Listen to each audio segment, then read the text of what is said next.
Bonjour, je suis Hakim El-Alam et je vous propose ma chronique du dimanche 17 avril 2022. Elle s'intitule Les synagogues et les écoles juives, oui. Al-Aqsa, non. Allez, condamnez, mais condamnez donc.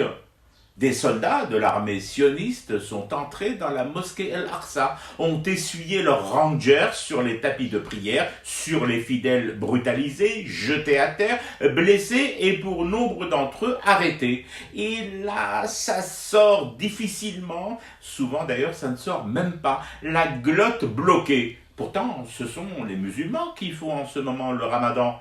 En théorie, c'est leur gorge à eux qui devrait être sèche et leurs paroles difficiles. Seriez-vous vous aussi en période de carême, le jeûne rendant à ce point pénible de déglutir quelques paroles de condamnation de cet acte barbare, raciste, colonial et attentatoire aux personnes, à leurs croyances, à leur religion, à leur sacré ?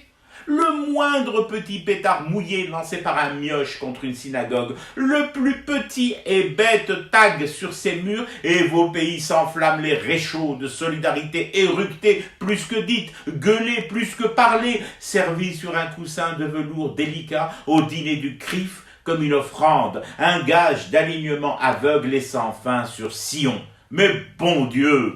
Qu'attendez-vous, bonnes gens de la cabale et du bracelet en tissu rouge au poignet, pour dire qu'il vous est insupportable de voir un haut lieu du culte musulman souillé, violé et sali par les panards de bidas d'un État, quand en normal vous vous égosillez à nous vanter et vendre comme première démocratie planétaire, modèle du vivre ensemble et de la modernité. Ah, Hadros Habi!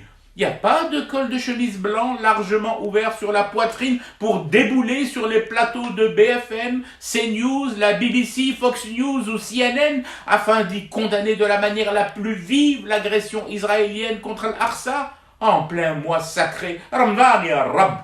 Non, hein. Parce que là aussi, tout comme pour la ségrégation à la solidarité dans l'évacuation de Kiev, au premier jour de l'attaque russe, des ressortissants africains ayant été empêchés de monter dans des trains pour échapper au bombardement et à la mort, aujourd'hui, idem, kiff, pareil. La solidarité raciste et l'ethnosélection des émotions jouent en plein.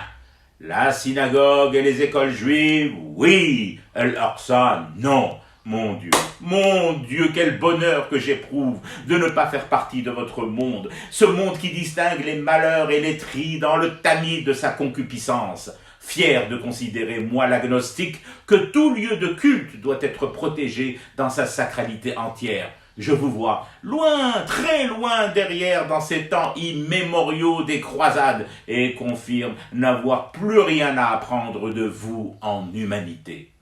Je fume du thé et je reste éveillé. Le cauchemar continue. C'était Hakim El-Alam. Je vous retrouve demain pour une autre chronique et une autre façon de dire son amour à l'Algérie.